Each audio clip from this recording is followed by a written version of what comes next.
সৌদির তেল স্থাপনায় ড্রোন হামলা, আঞ্চলিক উত্তেজনা চরমে। মধ্যপ্রাচ্যের উত্তপ্ত পরিস্থিতি নতুন মাত্রা পেল যখন সৌদি আরবের রাষ্ট্রায়ত্ত জ্বালানি কোম্পানি সৌদি আরামকোর বৃহৎ তেল শোধনাগারে ড্রোন হামলার খবর প্রকাশ্যে আসে।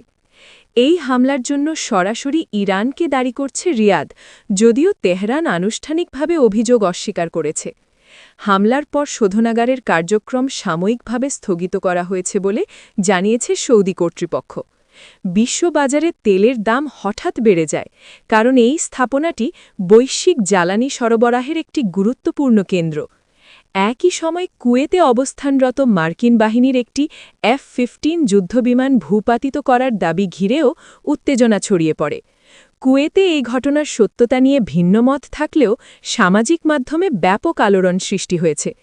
এই দুই ঘটনার সমন্বয়ে গোটা উপসাগরীয় অঞ্চলে সামরিক প্রস্তুতি জোরদার করা হয়েছে। আলোচনার প্রস্তাব ও কূটনৈতিক অবস্থা। যুক্তরাষ্ট্রের সাবেক প্রেসিডেন্ট ডোনাল্ড ট্রাম্প ইরানের নতুন নেতৃত্বের সঙ্গে আলোচনায় বসার আগ্রহ প্রকাশ করেছেন। তার দাবি, উত্তেজনা কমাতে সরাসরি সংলাপই একমাত্র কার্যকর পথ হতে পারে। কিন্তু তেহরান থেকে দ্রুত জানানো হয়, চাপের মুখে কোনো আলোচনা নয়, প্রথমে নিষেধাজ্ঞা প্রত্যাহার করতে হবে। এই অবস্থানের ফলে দুই দেশের কূটনৈতিক অবস্থা আরও গভীর হয়েছে। এদিকে ইসরায়েলে অব্যাহতভাবে মিসাইল হামলার খবর আসছে। সীমান্তবর্তী এলাকাগুলোতে সাইরেন বাজছে নিয়মিত। ইসরায়েলি প্রতিরক্ষা ব্যবস্থা অনেক ক্ষেপণাস্ত্র প্রতিহত করলেও আতঙ্ক কাটেনি সাধারণ মানুষের মধ্যে। পরিস্থিতি ইঙ্গিত দিচ্ছে, কূটনীতি ও সামরিক উত্তেজনা এখন সমান্তরাল ঢাবে এগোচ্ছে।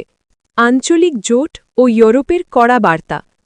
ইরানের সাম্প্রতিক হামলার পর মধ্যপ্রাচ্যের কয়েকটি দেশ নিজেদের নিরাপত্তা কৌশল পুনর্বিন্যাস করছে। সৌদি আরবের নেতৃত্বে 6টি মুসলিম দেশ তেহরানের বিরুদ্ধে কড়া অবস্থান নেওয়ার ঘোষণা দিয়েছে।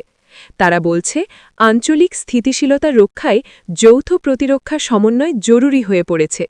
এদিকে ইউরোপ থেকেও কড়া বার্তা এসেছে। ফ্রান্স ও জার্মানি ইরানকে উত্তেজনা না বাড়ানোর আহ্বান জানিয়েছে। তাদের বক্তব্য, সামরিক সংঘাত অব্যাহত থাকলে বৈশ্বিক অর্থনীতি বড় ধাক্কা খাবে। বিশেষজ্ঞরা মনে করছেন, যদি এই জোট কার্যকর হয় তবে আঞ্চলিক শক্তির ভারসাম্যে বড় পরিবর্তন আসতে পারে। ফলে পরিস্থিতি এখন শুধু দুই দেশের মধ্যে সীমাবদ্ধ নেই, বরং বহু রাষ্ট্র এতে প্রত্যক্ষভাবে জড়িয়ে পড়ছে। রাশিয়া, তুরস্ক ও চীনের প্রতিক্রিয়া। ইরান ইস্যুতে আন্তর্জাতিক পরাশক্তিগুলোর প্রতিক্রিয়াও ক্রমে জোরালো হচ্ছে। রাশিয়া প্রথম থেকেই কূটনৈতিক সমাধানের উপর জোর দিয়ে আসছে এবং সামরিক পদক্ষেপের বিরোধিতা করছে।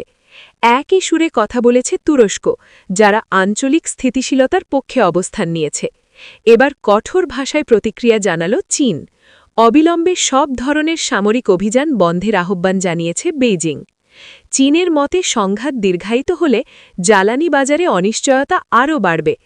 আন্তর্জাতিক কূটনীতিতে এখন বহুমুখী চাপ তৈরি হচ্ছে, যা সংশ্লিষ্ট পক্ষগুলোকে আলোচনার টেবিলে ফিরতে বাধ্য করতে পারে।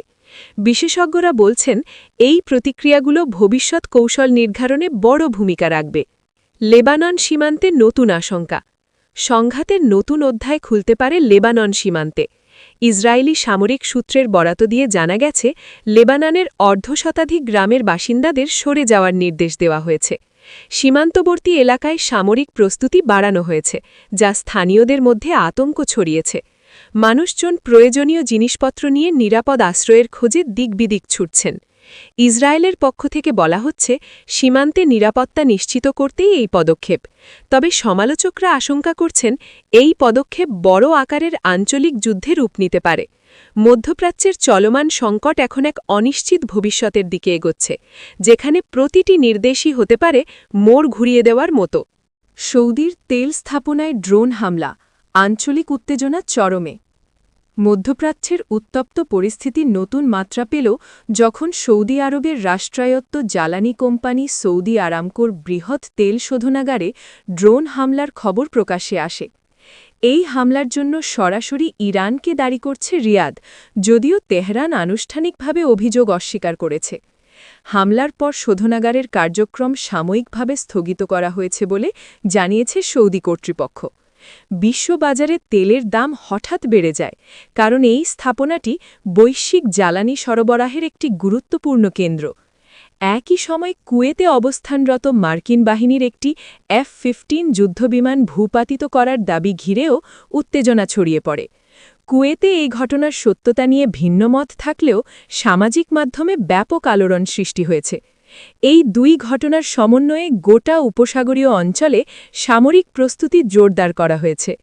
আলোচনার প্রস্তাব ও কূটনৈতিক অবলবস্থা।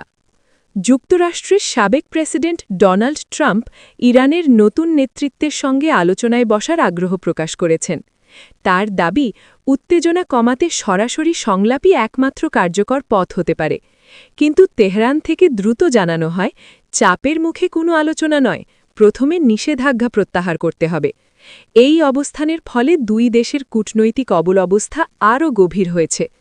এদিকে ইসরায়েলে অব্যাহতভাবে মিসাইল হামলার খবর আসছে। সীমান্তবর্তী এলাকাগুলোতে সাইরেন বাজছে নিয়মিত। ইসরায়েলি প্রতিরক্ষা ব্যবস্থা অনেক ক্ষেপণাস্ত্র প্রতিহত করলেও আতঙ্ক কাটেনি সাধারণ মানুষের মধ্যে। পরিস্থিতি ইঙ্গিত দিচ্ছে, কূটনীতি ও সামরিক উত্তেজনা এখন সমান্তরাল ঢাবে এগোচ্ছে। আঞ্চলিক জোট ও ইউরোপের কড়া বার্তা। ইরানের সাম্প্রতিক হামলার পর মধ্যপ্রাচ্যের কয়েকটি দেশ নিজেদের নিরাপত্তা কৌশল পুনর্বিন্যাস করছে। সৌদি আরবের নেতৃত্বে ৬টি মুসলিম দেশ তেহরানের বিরুদ্ধে কড়া অবস্থান নেওয়ার ঘোষণা দিয়েছে। তারা বলছে, আঞ্চলিক স্থিতিশীলতা রক্ষায় যৌথ প্রতিরক্ষা সমন্বয় জরুরি হয়ে পড়েছে। এদিকে ইউরোপ থেকেও কড়া বার্তা এসেছে। ফ্রান্স ও জার্মানি ইরানকে উত্তেজনা না বাড়ানোর আহ্বান জানিয়েছে। তাদের বক্তব্য, সামরিক সংঘাত অব্যাহত থাকলে বৈশ্বিক অর্থনীতি বড় ধাক্কা খাবে। বিশেষজ্ঞরা মনে করছেন, যদি এই জোট কার্যকর হয় তবে আঞ্চলিক শক্তির ভারসাম্যে বড় পরিবর্তন আসতে পারে। ফলে পরিস্থিতি এখন শুধু দুই দেশের মধ্যে সীমাবদ্ধ নেই, বরং বহু রাষ্ট্র এতে প্রত্যক্ষভাবে জড়িয়ে পড়ছে। রাশিয়া, তুরস্ক ও চীনের প্রতিক্রিয়া। ইরান ইস্যুতে আন্তর্জাতিক পরাশক্তিগুলোর প্রতিক্রিয়াও ক্রমে জোরালো হচ্ছে। রাশিয়া প্রথম থেকেই কূটনৈতিক সমাধানের উপর জোর দিয়ে আসছে এবং সামরিক পদক্ষেপের বিরোধিতা করছে। একই সুরে কথা বলেছে তুরস্ক, যারা আঞ্চলিক স্থিতিশীলতার পক্ষে অবস্থান নিয়েছে। এবার কঠোর ভাষায় প্রতিক্রিয়া জানালো চীন। অবিলম্বে সব ধরনের সামরিক অভিযান বন্ধের আহ্বান জানিয়েছে বেইজিং। চীনের মতে সংঘাত দীর্ঘায়িত হলে জ্বালানি বাজারে অনিশ্চয়তা আরও বাড়বে। আন্তর্জাতিক কূটনীতিতে এখন বহুমুখী চাপ তৈরি হচ্ছে, যা সংশ্লিষ্ট পক্ষগুলোকে আলোচনার টেবিলে ফিরতে বাধ্য করতে পারে। বিশেষজ্ঞরা বলছেন, এই প্রতিক্রিয়াগুলো ভবিষ্যৎ কৌশল নির্ধারণে বড় ভূমিকা রাখবে। লেবানন সীমান্তে নতুন আশঙ্কা। সংঘাতের নতুন অধ্যায় খুলতে পারে লেবানন সীমান্তে। ইসরায়েলি সামরিক সূত্রের বরাত দিয়ে জানা গেছে, লেবাননের অর্ধশতাধিক গ্রামের বাসিন্দাদের সরে যাওয়ার নির্দেশ দেওয়া হয়েছে। সীমান্তবর্তী এলাকায় সামরিক প্রস্তুতি বাড়ানো হয়েছে, যা স্থানীয়দের মধ্যে আতঙ্ক ছড়িয়েছে। মানুষজন প্রয়োজনীয় জিনিসপত্র নিয়ে নিরাপদ আশ্রয়ের খোঁজে দিকবিদিক ছুটছেন। ইসরায়েলের পক্ষ থেকে বলা হচ্ছে, সীমান্তে নিরাপত্তা নিশ্চিত করতেই এই পদক্ষেপ। তবে সমালোচকরা আশঙ্কা করছেন, এই পদক্ষেপ বড় আকারের আঞ্চলিক যুদ্ধে রূপ নিতে পারে। মধ্যপ্রাচ্যের চলমান সংকট এখন এক অনিশ্চিত ভবিষ্যতের দিকে এগোচ্ছে, যেখানে প্রতিটি নির্দেশই হতে পারে মোড় ঘুরিয়ে দেওয়ার মতো।